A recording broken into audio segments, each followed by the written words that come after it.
Huns, welcome back. How are you doing? What's the crack?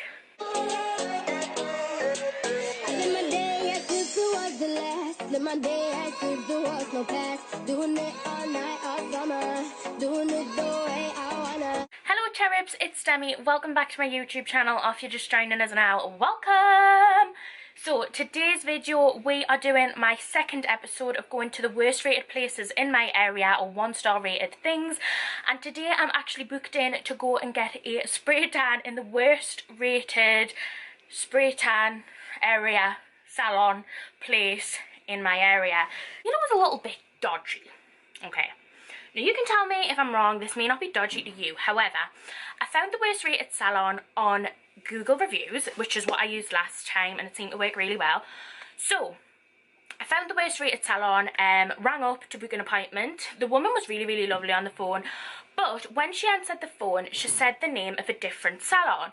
So I was like, oh, is this not the name of the salon I found online? Like I said, I'm not going to disclose the name of the salons in any of these videos that I do. I don't feel it's fair towards the company. Like I said, I'm not going to slander a business. A review is a personal experience. I could have a really good experience, you could have a really bad experience, and then you could go and write a review and I could not write a review, which then could easily rate a business down. So that's why I don't say the names. I know some people were like, well, you should say the name, but I'm personally not going to say the name. So if you're wanting somebody to say the name of the salon, then don't watch my videos, because I ain't going to be saying the name. So I said to the lady on the phone, oh hello, I thought I was ringing da-da-da salon, and she said, yes, that is another name that will go under. So this salon goes under 2 names, which I find a little bit weird. I don't know if that's weird to anybody else, but I find it a little bit weird that they go under 2 names, and I'm wondering if they go under 2 names because the salon that I'm going to, or the one that I seen online, has bad reviews, but the other name might not have as bad reviews, because I actually looked under the other name and it hasn't got like a 5-star reviews, but it does have a higher star rating than the original. It's kind of what I'm thinking for that. I'm thinking, is it because they got such bad reviews they changed the name, so now they go under 2 names? I'm not really sure. But anyway, I'm booked in to get a spray tan at 3 o'clock, and I'm actually really excited because I haven't been tanned in a while. But I need to go in the bath because I wasn't expecting to get a spray tan today, and I'm hairy. Like, let me tell you, it's winter. We haven't shaved there in a while, so I'm gonna go and shave, make myself look a bit more presentable, and then I'm gonna have to dive to my appointment, which is at 3 o'clock. Now, like I did in the other video, we are gonna read some of the reviews. Quite a lot of reviews where people have reviewed the salon, but they haven't actually written anything. They've just given it like a 1-star review, so that's not very helpful. If you're going to review somewhere, I feel you should at least give an explanation for your review personally. But it'd be late by 5 or 10 minutes because of the traffic. Mine was due at 7:30, stop suits at 7:30. They would not let me have my appointment for tan, even though it was booked over a week ago. I'm going to a wedding tomorrow too, very disappointed, never use them again, and I'm a beautician myself, very poor. Well, I mean, not being funny, but you were late, hun. What do you expect the staff to do? More expensive than other places, and I wouldn't say it was spectacularly nicer. The worst customer service I've ever had. They fumbled my appointment, and when I came for it they sent me away saying my appointment was yesterday. Not sure if it was a genuine mistake or they are stealing from me, but either way, not giving me a refund or another appointment is just terrible customer service. Okay. So yeah, basically it's just a salon that doesn't have very good reviews in my area, and I'm booked in there at 3 o'clock today, so I'm going to go and take a bath, shave the legs, get all presentable, and then I'm going to go head there, get a spray tan. I hope I don't get a rash. I've got quite sensitive skin on my face at the minute anyway, like it's playing up quite a bit, and I really don't want to get a rash.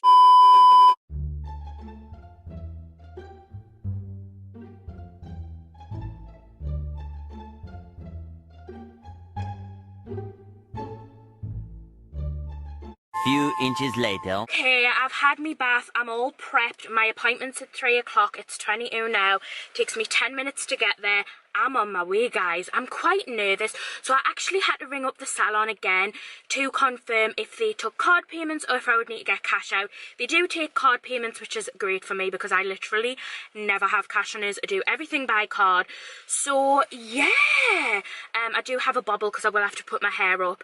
I have actually put some eyebrows on. I haven't got any makeup on, but my eyebrows just make me feel a little bit better, especially if I'm standing there practically naked getting a spray tan. Then I need some eyebrows on, okay?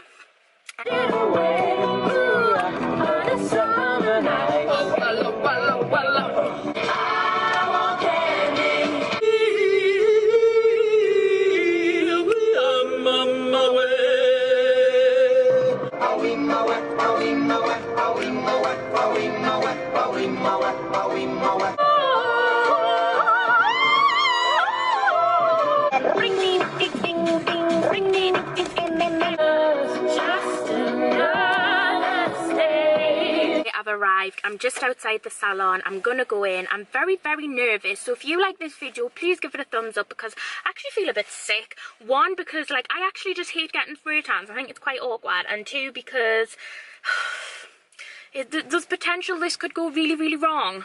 But yeah, wish me luck. Off we go. Bye. It's bloody pouring down. I'm not into the rain. Please stop. And I've got bloody sandals on as well because I thought like it would just be the best option. Have you got an appointment for spray tan? Yeah, no bother, that's fine. Have you got a toilet? We have, yes. Is it just in there? Do you want to show it? Yeah, I'm sure you're in the outside. Oh, is it? Sorry. Put your feet on there, and then just stand in there. And then once you've done that and everything, the shower cap there, I'll come in. Okay, so my confused face is basically because I couldn't see the tan and also it was quite patchy to begin with.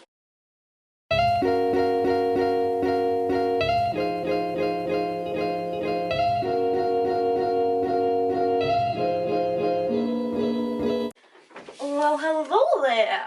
It's me again. Okay, so now we're gonna sit and talk about the tan, my experience, blah blah blah. Okay, so I've been for the spray tan, as you may be able to tell. You may not be able to tell because me personally, I don't think it's that dark yet, but let me tell you about experience. So I walked into the salon. And I was greeted by two members of staff. They were really, really, really lovely, not gonna lie. They were really, really polite, accommodating. So she was just, in my trip at the salon, I discovered that one lady worked there and one lady owned the salon. The lady who owned the salon was actually getting a pedicure, so I just waited about 5 minutes and then I was taken in to get the spray tan. I asked to use the toilet when I was there. As you'll have seen by the footage previously inserted, the toilet was outside. It wasn't the nicest of toilets, but it wasn't bad. It was nicer decorated, but it was absolutely freezing, like so cold. But yeah, it was just because it was an old building, and in the olden days in England, bathrooms used to be in the back garden, so it was kind of not been updated since.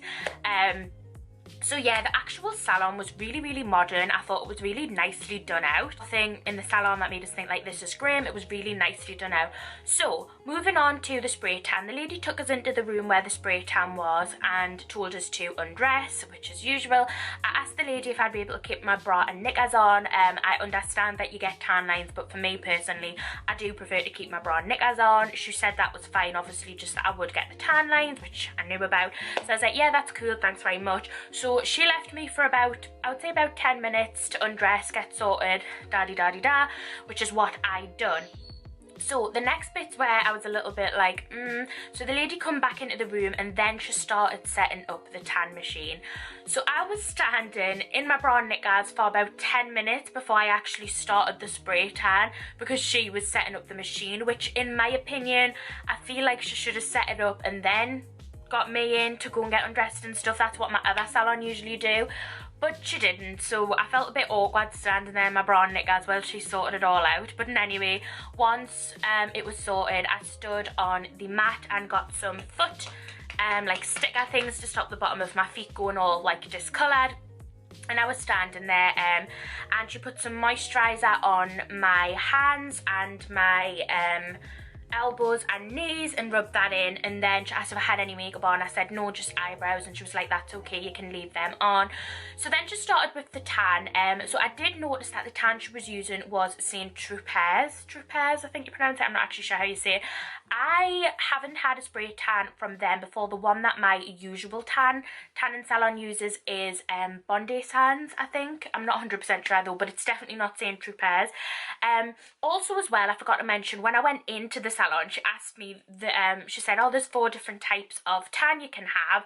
Which one do you want? And I'm not going to lie, I didn't have a clue. I'm not a regular spray tan person, I don't get them that often, but she advised the one that I ended up getting, just called the Developer. So basically she said that with this tan she would do 2 layers of the tan, and it would develop within 3 hours, and then on the 4th hour to go in the shower and wash the like top layer of it off, and then that would be your like spray tan. So I went with that. I was like, yeah, okay, if she's suggesting it, it must be the best one. And it was £20, which I think is usual standard price. Usually salons that I go to can range from £15 to £25, so that's smack bang in the middle. So yeah, that was really, really good. It was really, really, really precise with my tan. So she really took her time with it. She did two and a half layers in total, I think. Yeah, she did about 2 layers of the tan, like getting me to stand in all the different angles and like clenching my hand so she could do my knuckles and stuff. So yeah, she did really take her time with the tan. So once the tan was done, I looked in the mirror and I did say to the lady, it doesn't look very dark. She come back to us and said, yes, I know, but it will get really, really dark within the next 3 hours, so I wouldn't suggest going any darker. So I was like, right, okay, you know, at the end of the day, she's the expert, I'm just the customer, I'm gonna listen. So this is the current situation. It's not really that dark. I did want it darker, but yeah, like, I don't know if you can see, I mean, it is definitely like more tan, but it's not like dark, and usually when I get spray tans it's visible there and then. This one apparently isn't, and it's going to develop within 3 hours, so I'm going to wait the 3 hours. I got my appointment I got out about 3:30. It's now 4:30, so I have another 2 hours to wait, and then I will check in with yous once we kind of can see what actually the tan is like. The next day. Hey guys, so it has been a long time since I spoke to you. Well, it's been about 4-5 hours since I last spoke to you about my tan. So my tan is now 100% developed according to the lady. The lady said that it will take 3 hours to fully develop. It has been 5 hours, so it should be fully developed now. And I'm not gonna lie, it isn't the darkest of tans. I do feel it's a very natural tan, but it's not like, I don't know. And in some places as well, I've noticed it's quite blotchy. This is after having a shower to remove the first layer of it as well. So yeah, it's a little bit blotchy in places, but it's nothing too noticeable. I feel like it hasn't tanned us up as much as usual, and I'm a little bit disappointed because if I go for a tan, I want to actually look tanned, and I don't feel like I do. I don't know if it's just me, like I'm obviously darker than my natural skin colour, but I don't feel like it's a really good tan. However, I did look at my knicker line because I did keep my knickers on, so I'm gonna like try and show you in the most modest way possible. But yeah, so this is like the difference here, where you can see, or I hope you can see my skin colour difference, and it's obviously a few shades darker, but personally I don't feel like it's like a full-on spray tan like I would usually get. Usually when I get spray tans, like, you notice it, you know, it's really, really tanned, but I just didn't get that with this. So this is the overall result of me getting a spray tan from the worst rated place in my area. I'm gonna say I don't think it's a bad place, and I would go back, but maybe just get a darker colour or another layer, because I don't feel like the tan has developed as much as I would have liked it to. You may have a different opinion, you may think I look really tan, but personally I just don't feel as tanned as I usually would after a spray tan. But overall, the salon, I had a really good experience. I feel like the ladies were very, very polite. I felt like the salon was nicely done out, apart from the bathroom, but I mean, yeah, you know, I think it's a reasonable price, and I think the tan's okay. It's just not as dark as I personally would have liked it for a spray tan. But that's the end of my story. That is the end of this video. I really hope you enjoyed it. If you did, don't forget to give it a thumbs up and subscribe to my YouTube channel because it means the absolute world. If you've got any other video suggestions, please leave them in the comments below and I will see you very shortly for another video. Bye!